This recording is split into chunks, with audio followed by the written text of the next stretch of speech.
creates confusion and can end up with unhappiness. All right, let's see. Excuse me, for the date of the contract. Yes. Which way is better? Is it to put this contract dated this, or I think they might interpret it. Yeah. or there's two ways of dating the contract. Sure. Do you put in the introductory this contract dated this date, or you say this contract dated from the first party? Oh no. Okay. We'll get to that. You will get to your point. You can basically you have a date and introductory clause, or you date signatures. Yes. So those are two choices. We'll talk about dated signatures in a little bit. All I'll mention about defined terms for party names is: do you see the defined term parties in your contracts, capital P? And often that you have something that says, each individually a party and collectively the parties.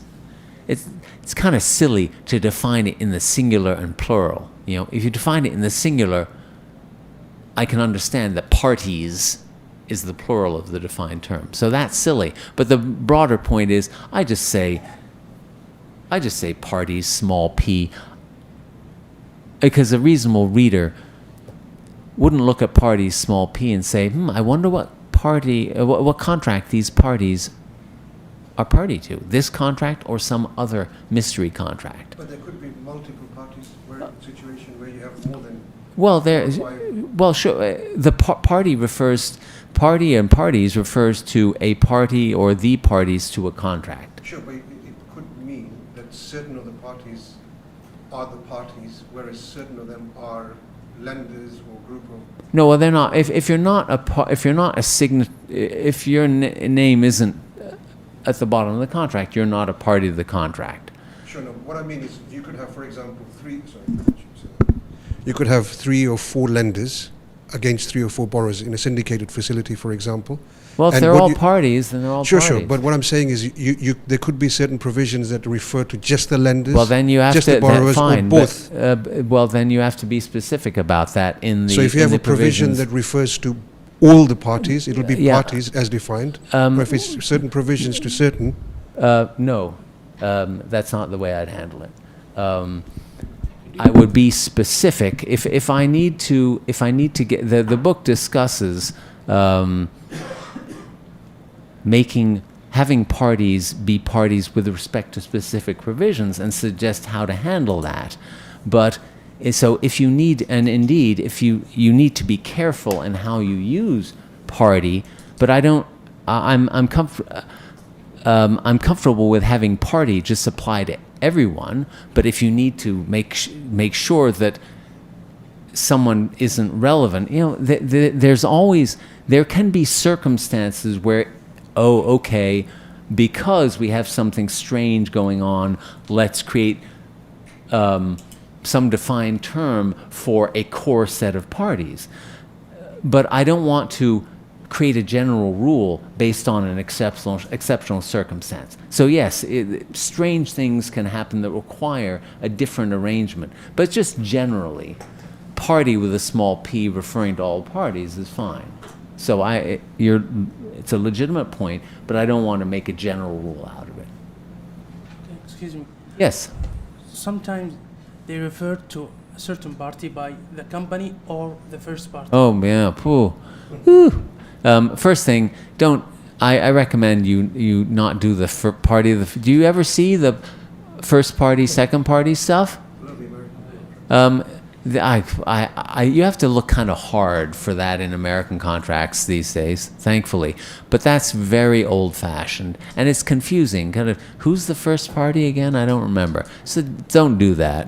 And also, saying Acme or the company, it's like why give them two different names? I mean, just call them Acme or call them company. Call them one or the other. Just make life easier for the reader. Sure. But we used to call the first party as the buyer, or if we have a buyer and seller, we recognize the first party. Well, sure, we did. but it's just easier to just call them the buyer. There's no advantage to calling them the first party. They're the buyer. Call them the buyer. Life is simpler. We've, the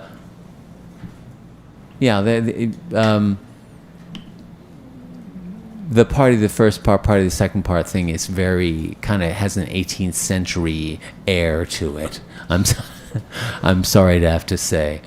You might look on YouTube for a Marx Brothers old, 1930s black and white movies. They have a little 5 minutes of party of the first part, party of the second part. They're looking at a contract. It's all very confusing. So, all right, we're having too much fun. So I'll have to hurry up. Recitals come after the introductory clause. They just provide some background information. 3 different kinds of recitals. A context recital has that background information. What businesses the parties are in, what their previous dealings have been. Purpose recitals state briefly what the point is of the transaction.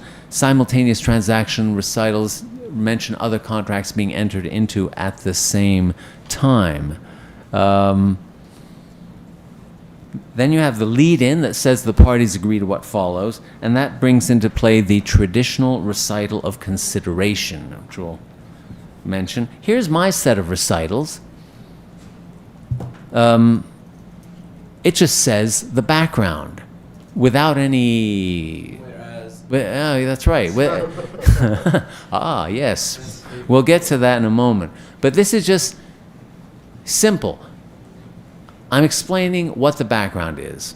And look, the body of the contract is limited and stylized. It's sort of like software code, but there's one place in a contract you get to tell a story.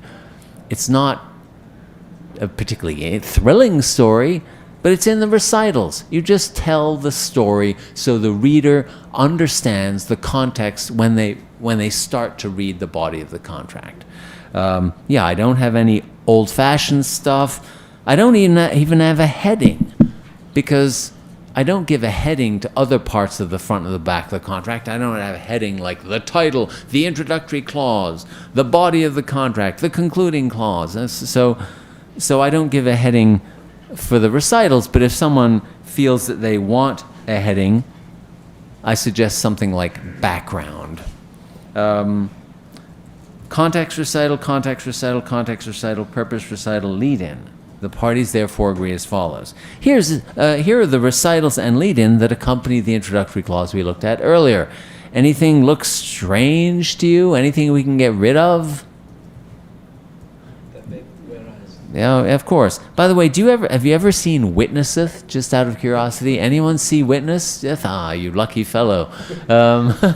Congratulations.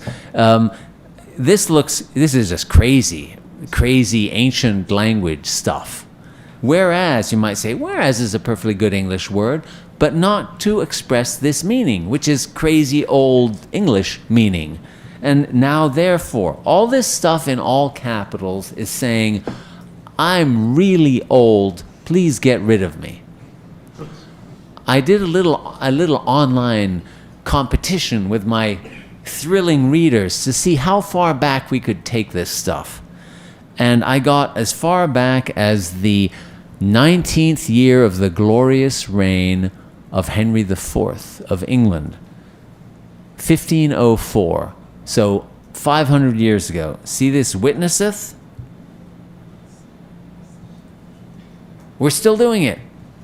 And they had a better reason back then, because they just wrote, hadn't invented paragraphs. So every once in a while they'd do a big W to say, hey, something different here. But we're still doing it now because of the power of copy and paste. It's insane. It's a joke. So I say, just get rid of all this stuff. Anyone reluctant to get rid of this stuff? So I'm go ahead. Is it necessary to state the kind of business the company involved in? Well, it depends. It depends. We'll get back to that. By the way, do you ever see that sort of thing in your contracts? They have to be contracts governed by English law or American law. You see that? Do you ever ask yourself, what is this? You probably just say, oh, it's a English law thing, but it is. Well, the idea is under common law systems, for my contract promise to be enforceable, I have to get something in exchange. That something in exchange is called consideration. But the amazing thing is that under common law, you cannot establish consideration just by saying you have consideration. So just saying you have it doesn't work. So this is useless. And you find all sorts of weird stuff. See this good and valuable, receipt and sufficiency? That is just, you know, I did some research into the concept of valuable consideration. It's kind of theoretically, it would have been theoretically relevant if you were buying a castle in Scotland in the 17th century. But of course now it's irrelevant because of modern statutes, and it's never, and it's ridiculous to say it anyway in a commercial contract. So all this is just copy and paste nonsense. This is like magic spells that lawyers say. It is all nonsense. The parties therefore agree as follows. You know, sometimes you might have consideration issues. Basically, if you have a contract governed by English law and you increase your customers' prices and you say, hey, here's the new price list, you're paying more, and the customer says, oh, okay, and signs the contract. 3 months later, they might say, you know what, we didn't get consideration for agreeing to a price increase. The price increase is unenforceable. Maybe that is a winning argument. It depends on the jurisdiction. What do you do about that? Well, you don't hope for the best and put that in there. Instead, you think in advance, oh, we have to structure this deal so they have consideration.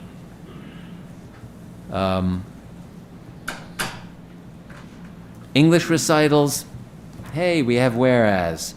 And we have other silliness that you can find in recitals, like, I like this one. The parties desire to make certain warranties, arrangements, and covenants. I think, why say that? This is the contract. We want to put some really good things in the contract. Thank you for telling me that. I'm holding the contract. I'm going to read the contract. Don't tell me what's coming. You know, we have some interesting things. And then, hey, there's the traditional recital of consideration again, with the bold, all capitals, now therefore. Same silliness. Don't put the deal terms in the recitals, because that's not what the recitals are for. And it just turns what should be a gentle introduction into something you don't want to read. This should have just said, the company wants to issue debentures or something like that. That's all it should have said.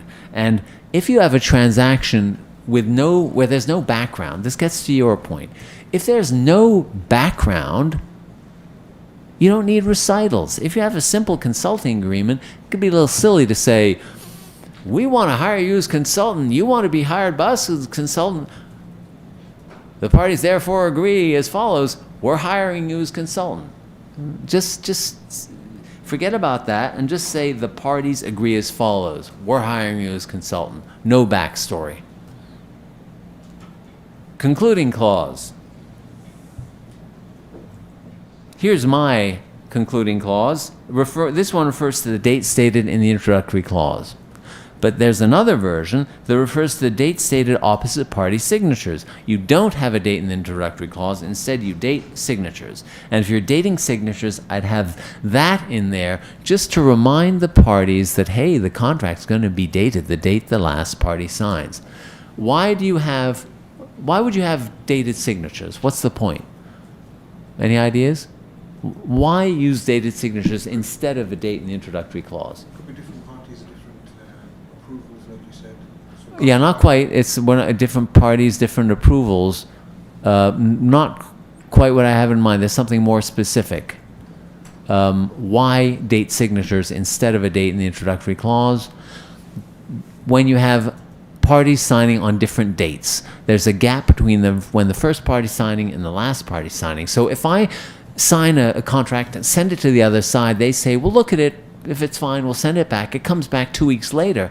If there's a date in the introductory clause, what date would I put in? Do I leave it blank? It's confusing. So if there's a gap between the parties signing, date the signatures. Traditional concluding clause, crazy archaic stuff. The book talks about weird things that you see in traditional concluding clauses. Categories of contract language. All right, we're saying goodbye to the front and the back of the contract. It's not where the action is, but as you see, there's still plenty of stuff to talk about. But we're now getting into the hardcore stuff. Categories of contract language. This I consider to be the fundamental topic. It's what I think of first when I look at any sentence in a contract. It's a question of how you use verbs to express whatever kind of meaning you have in mind. I've spent more on this subject than any other. The idea is that every sentence in a contract is going to fall into one of these categories. Each category relates to a kind of meaning.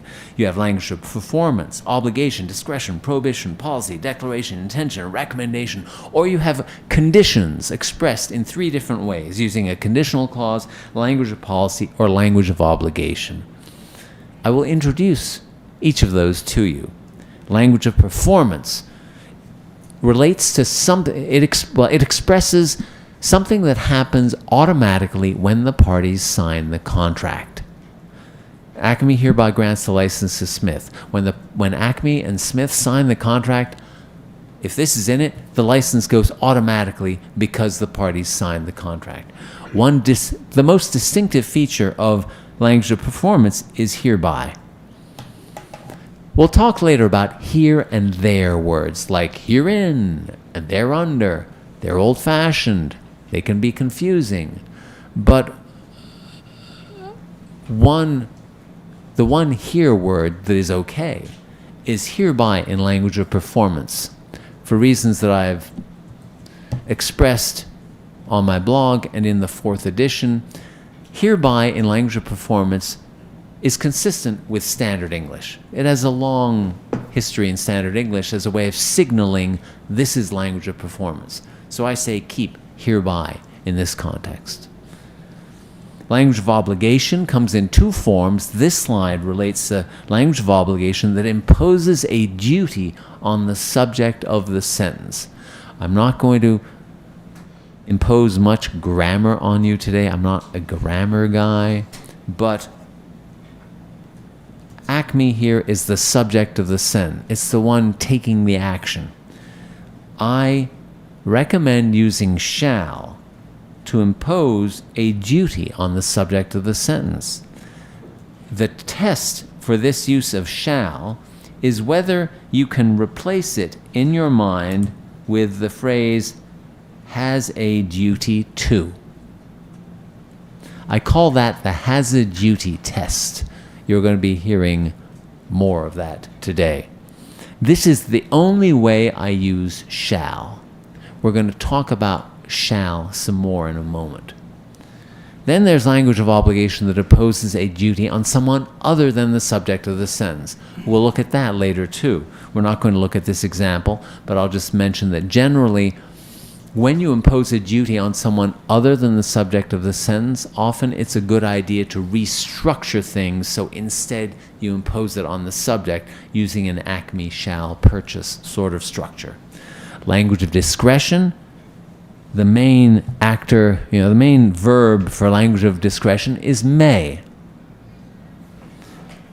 But it can sometimes be helpful to say that someone doesn't have to do something under contract. I use is not required to for that.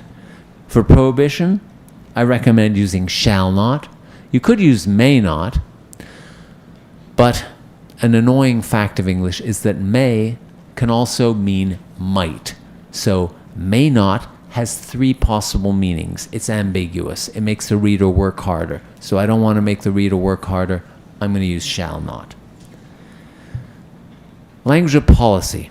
All right, obligation, discretion, prohibition, pretty straightforward. Language of policy, a little trickier. Language of policy doesn't relate to what a party has to do, may do, isn't allowed to do. Language of policy is for stating ground rules for the contract. This is how the contract works. Any attempted transfer will be void. California law governs this agreement. This is how the contract works. I'm not talking about parties there. It's just this is how the contract works. That's language of policy. Language of declaration is for asserting facts. Maybe they're your facts. You're saying the equipment is in good condition. We're going to talk more about it this afternoon.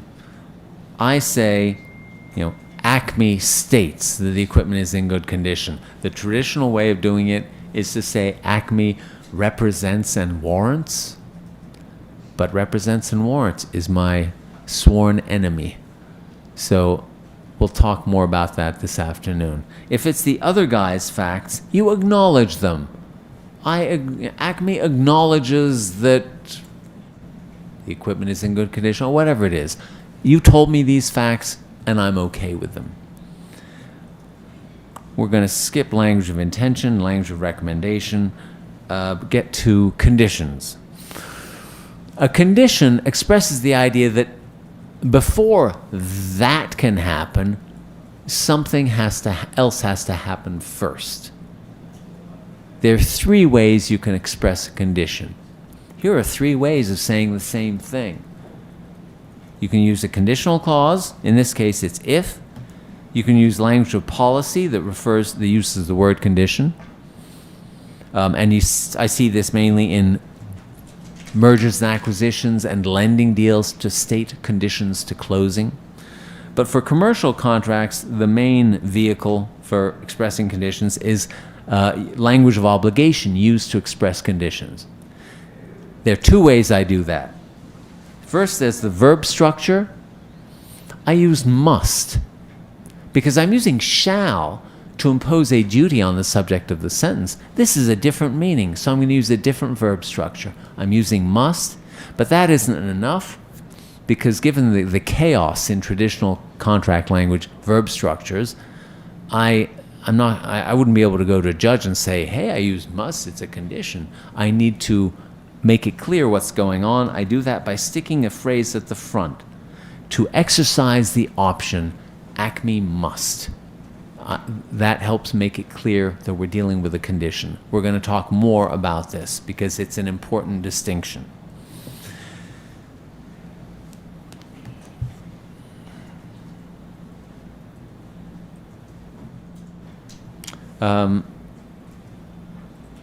Chapter 3 is the chapter that deals with categories of contract language, and it has a bunch of tables like this. This one is for language of discretion, specifically may. We like may, so we give it 2 check marks. But what's all this other stuff? Well, all these other examples reflect that in traditional contract drafting, you don't have what I'm laying out for you now, a framework of different kinds of meaning with verb structures that go with the different kinds of meaning. Instead, in traditional contract drafting, the drafter has a random bag of verbs with them. And when they need a verb, they stick their hand in the bag, grab a verb, use it, and say, whatever. It's chaos. It's inconsistent. So there are many ways drafters use to say may. And all the other, the message is same with all the tables in this chapter. The best way of doing it and a bunch of crazy ways. Or not that crazy. For example, is authorized to. Okay, I understand the meaning, but I have one word, may, we're in a software code kind of writing. I want the most concise and the clearest way of expressing something, and I'm going to stick with it.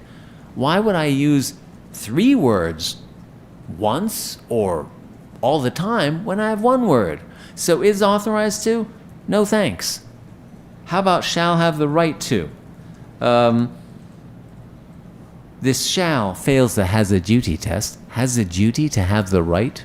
That doesn't make sense. But even if I use will have the right to. That's 5 words, not 1.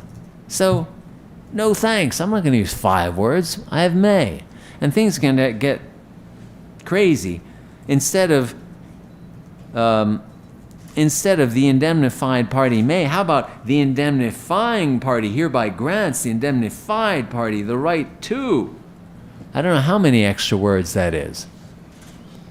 But I'm not going to do that. And in the 4 years since the 3rd edition came out, I've been collecting other ways that drafters used to say may. I think the last change I made to these tables was to this table by adding, instead of saying Acme may, I found an example where the contract said, Widget Co. hereby empowers Acme to. In America, people like talking about empowerment. Maybe it's a positive sort of feeling. No thanks, not for contracts, Acme may. So are you with me so far? Okay. Shall. Hey, we've seen this sentence. Shall, used to impose a duty on the subject of the sentence.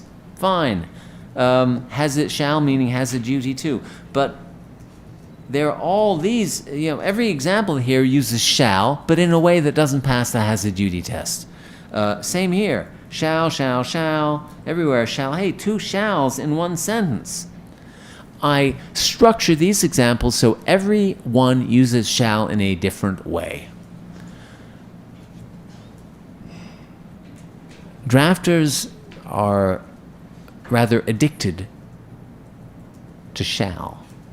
Sometimes you read contracts, you think that the drafter thinks that they have to use shall in every sentence or it's not going to be enforceable. And on the other hand, in everyday English, shall isn't what it used to be. I listened to the radio a few weeks ago, and I heard someone reading out the Gettysburg Address, a famous speech by Abraham Lincoln. And I thought, hey, there are a lot of shalls in there. Well, in everyday English, shall isn't what it used to be. And particularly in American English, use shall in expressions like we shall overcome, and in politely suggesting questions such as, shall we leave now? But otherwise, shall. So that has led a lot of legal writing commentators to say, get rid of shall. That has got me involved in what I call the shall wars.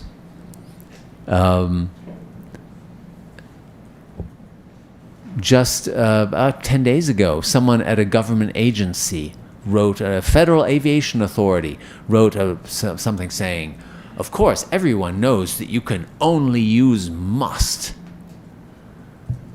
to express obligations. Anything else is crazy. So I said, okay. So I of course, went on my blog and I gave him a piece of my mind because that's my job. I have to patrol the marketplace of ideas, and if I don't like something, I'm